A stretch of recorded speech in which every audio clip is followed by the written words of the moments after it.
ఆ పిల్లాడికి తండ్రి లేడు చదివించడానికి. స్కూల్ ఫీజు తల్లి కట్టలేకపోయింది. ఫీజు కట్టకపోతే రావద్దు స్కూల్కి అని కూడా చెప్పేశారు. ఆ పిల్లాడు నిరాశ నిస్పృహలో తన స్నేహితుడితో పాటు కలిసి ఒక మార్గంలో వెళ్తున్నాడు. సడన్ గా తన కన్ను ముందు ఒక పర్స్ కనిపించింది. అది చూస్తే దాని నిండా బ్యాంక్ కార్డులు ఉన్నాయి, క్యాష్ ఉంది. ఈ లోడ పక్కన స్నేహితుడు అంటున్నాడు, రే నీకు కాలం కలిసి వచ్చింది, ఫీజు కట్టకపోతే స్కూల్కి రానేమని చెప్పి అన్నారు.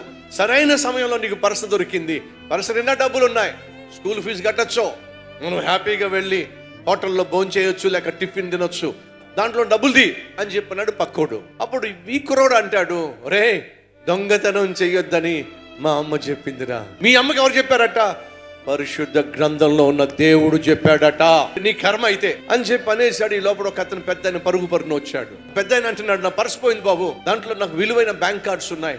ఏమండి ఈ పర్స్ నాకు దొరికింది, ఇదిగో ఈ పర్సు అని చెప్పి ఇచ్చాడు. గబగబా ఆయన పర్స్ తీసి చూస్తే కార్డ్స్ అన్నీ ఉన్నాయి, క్యాష్ అంతా ఉంది. ఈ పిల్లాడి యొక్క నిజాయితీని చూసిన ఆ పెద్ద ఆయన గబగబా 1000 రూపాయలు తీసి ఆ పిల్లాడికి ఇవ్వబోయాడు. ఆ కుర్రవాడు అంటున్నాడు, సార్ మీ పర్సు పోయింది, అది నాకు దొరికింది, తిరిగి మీకు ఇవ్వాల్సినటువంటి బాధ్యత నాకు ఉంది. నేను చేసిన మంచితనాన్ని 1000 రూపాయలకి నేను అమ్ముకోలేను సార్.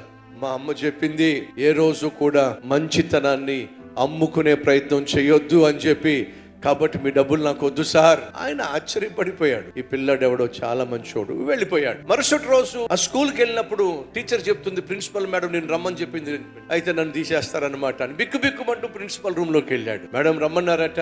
ఎరా నిన్నేదో పర్స్ దొరికిందట నీకు? అవును మేడం. 1 రూపాయి కూడా తీసుకోకుండా ఆ పర్స్ ఆయనకి ఇచ్చేసావటగా? అవును మేడం. ఆ పర్స్ పోయింది ఎవరిదో కాదు, నా భర్తదే. ఆయన మామూలు వ్యక్తి కాదు, పెద్ద ఇంటర్నేషనల్ కంపెనీకి ఆయన యజమాని.